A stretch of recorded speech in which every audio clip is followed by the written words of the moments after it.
ڈرامے جو تاریخی بنائے جاتے ہیں، تو ڈرامے دیکھنا تو ہم جائز نہیں کہتے، اس میں بے حیائی بھی ہوتی ہے، مگر جو بنانے والے ہیں وہ کہتے ہیں کہ ایک ماحول جب کریٹ کیا جاتا ہے، ایک ماحول دکھایا جاتا ہے، اس سے تاریخ اور ہسٹری آپ کے دماغ میں زیادہ اچھی طرح سے بیٹھتی ہے۔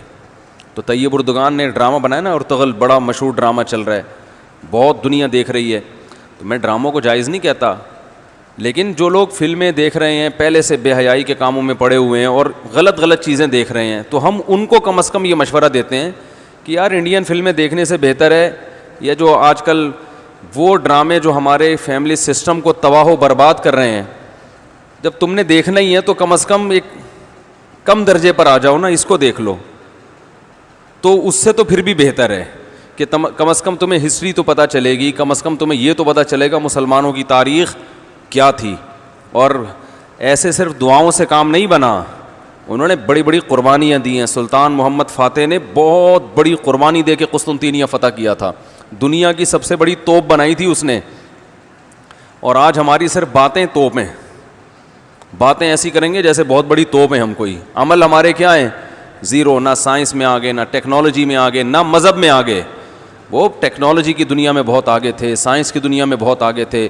سلطان محمد فاتح نے جب قسطنطینیہ کو فتح کرنے کا ارادہ کیا، استنبول کو، نبی کی پیش گوئی تھی کہ میری امت میں جو طبقہ استنبول جو فتح کرے گا نا وہ جنتی ہے، تو صحابہ کے دور سے کوششیں ہو رہی تھیں، اور استنبول میں 1000 سال سے خلافت قائم تھی عیسائیوں کی، اور اسے کوئی فتح کر نہیں سکتا تھا۔ ابو ایوب انصاری رضی اللہ تعالیٰ عنہ گئے، وہ نہیں فتح کر سکے، ان کی قبر وہیں بنی، بڑے حملے ہوتے رہے، اتنی چوڑی دیوار میں نے خود دیکھی ہے، اس کی میں نے ویڈیو بھی بنائی تھی، اور اتنی لمبی دیوار شہر کے گرد کہ اس کو ناممکن اسباب کی دنیا میں، ایئر اٹیک تو ہوتے نہیں تھے نا اس زمانے میں، جانا تو پیدل فوج نہیں تھا، جائے گی کہاں سے بھائی، چڑھے گی کیسے اس پہ، سیڑھیاں لگا کے جو چڑھتے تو اوپر انہوں نے گرم تیل گرم ہوتا تھا، اس کے دیگ رکھے ہوئے ہوتے تھے، تو وہ دیگ الٹتے تھے تیل ڈال کے، کوئی چڑھ نہیں سکتا تھا، بہت زبردست ڈیفنس تھا، کوئی میلی آنکھ اٹھا کے دیکھ نہیں سکتا تھا، اور جتنی لڑائیاں ہوئی سب ناکام ہوئی تھیں۔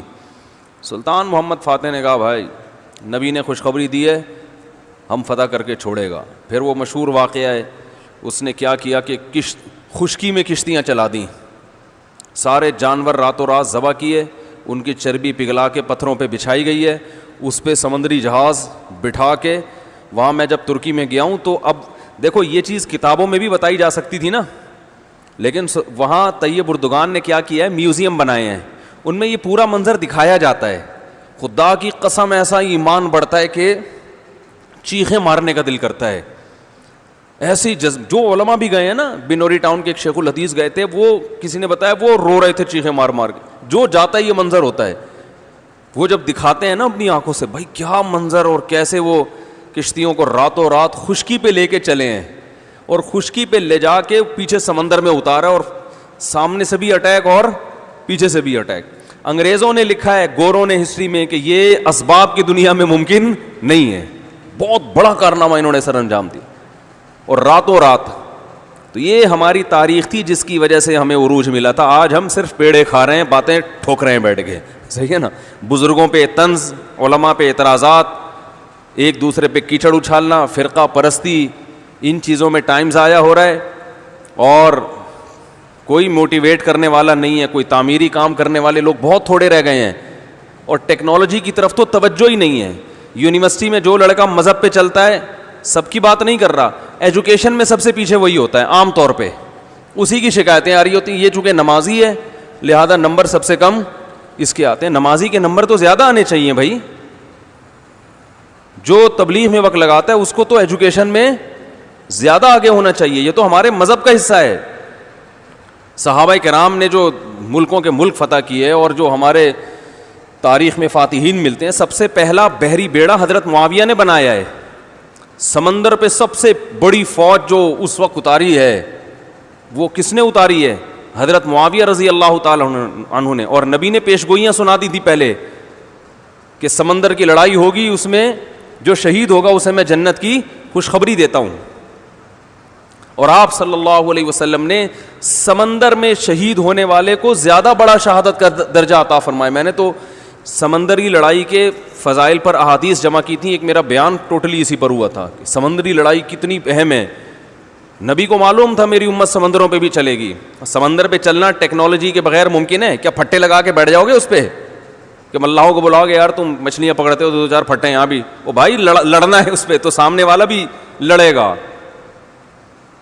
تو نبی صلی اللہ علیہ وسلم نے فرمایا جو سمندری لڑائی ہے, جو شخص سمندر میں جہاد کرے گا اس کے جو چکر آئیں گے نا اس پہ بھی اللہ اس کو اجر دے گا.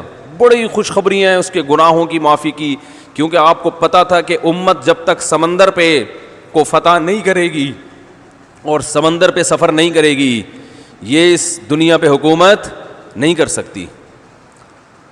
تو حضرت معاویہ نے جو پہلا بیڑا بنایا اس کے امیر کو امیر البحر کہتے تھے. بحر کہتے ہیں سمندر.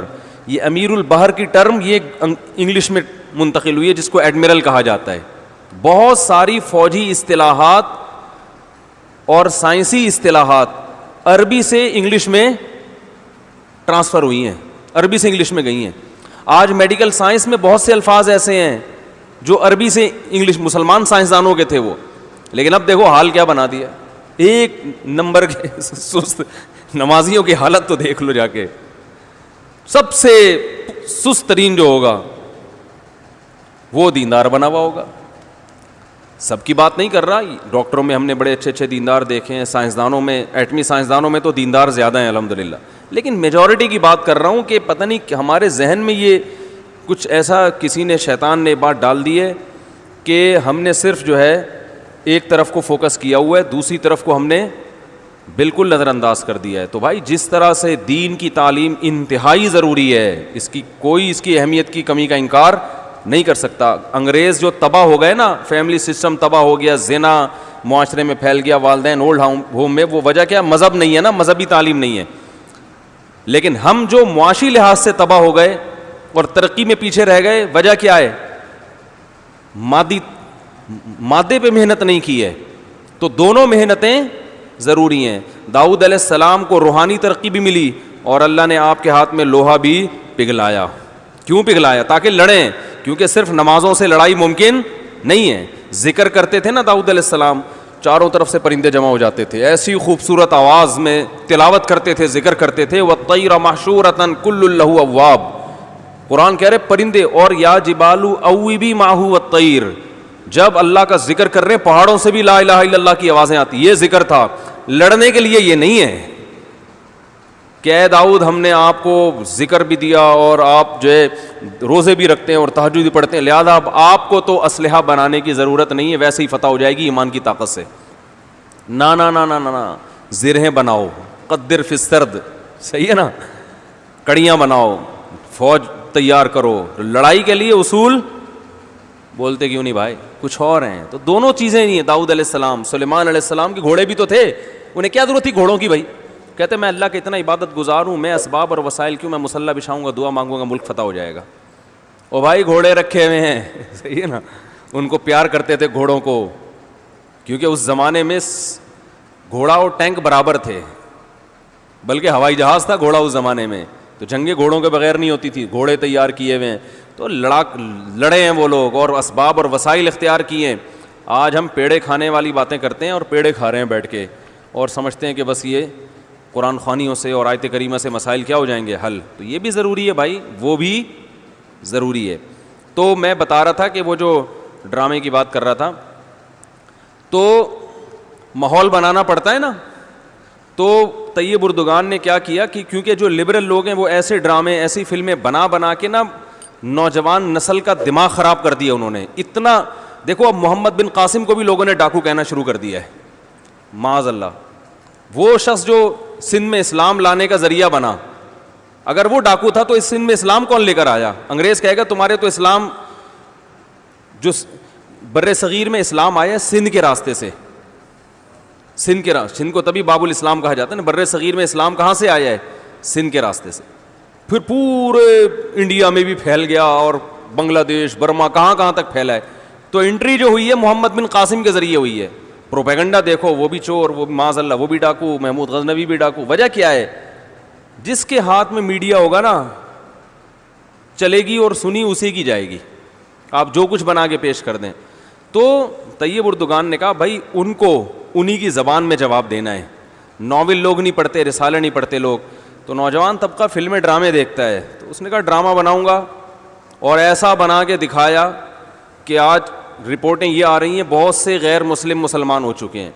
تو میں عام لوگوں کو ڈرامہ دیکھنے کا مشورہ نہیں دیتا, اس میں عورتیں بھی ہیں اور کچھ کہا جاتا ہے, میں نے نہیں دیکھا وہ ڈرامہ, بے حیائی کے مناظر بھی ہیں, لیکن میں ان لوگوں کو جو غلط چیزیں دیکھ رہے ہیں ان سے کہتا ہوں یار کچھ دیکھنا ہی ہے تو پھر ادھر دیکھ لو, جو نہیں دیکھ رہے وہ کچھ بھی نہ دیکھیں, وہ پھر اس کے بعد پھر آگے بھی جائیں گے, وہ یہ دیکھ کے پھر وہ ان کو شوق پیدا ہوگا ذرا فلمیں بھی دیکھیں. اور جو نہیں دیکھ رہے وہ تو بچے رہے ہیں, جو دیکھ رہے ہیں تو بری چیزیں دیکھ رہے ہیں تو بھائی یہ دیکھ لو پھر, تو اس سے کم از کم ایک کریٹو سوچ پیدا ہوگی تمہاری, اور کم از کم ایک تعمیری سوچ پیدا ہوگی, مسلمانوں کی ہسٹری کا تمہیں پتہ چلے گا. تو اردگان کی سوچ چونکہ یہ تھی اس لیے اس نے وہ کر دیا, اور اس سے بہت لوگ پریشان ہیں اس ڈرامے سے. یعنی اس سے جو اسلام دشمن قوتیں پوری دنیا میں پابندی لگانے کی کوشش میں لگی ہوئی ہیں. ابن تیمیہ رحمہ اللہ کا قول ہے نا, تمہیں باطل کی پہچان نہ ہو نا کہ حق کیا ہے اور باطل کیا ہے, تو دیکھ لو باطل کے تیروں کا رخ کس طرف ہے. سارے باطل جس کے پیچھے پڑے ہوئے ہو نا, سمجھ لو یہ کیا ہے, حق ہے, تو ان کو پتہ ہے اس کا اثر کیا پڑ رہا ہے. تو ماحول جو کریٹ کیا جاتا ہے, ماحول ایک قائم کیا جاتا ہے, اس سے جو لیسن ملتا ہے وہ ویسے زبانی سمجھانے سے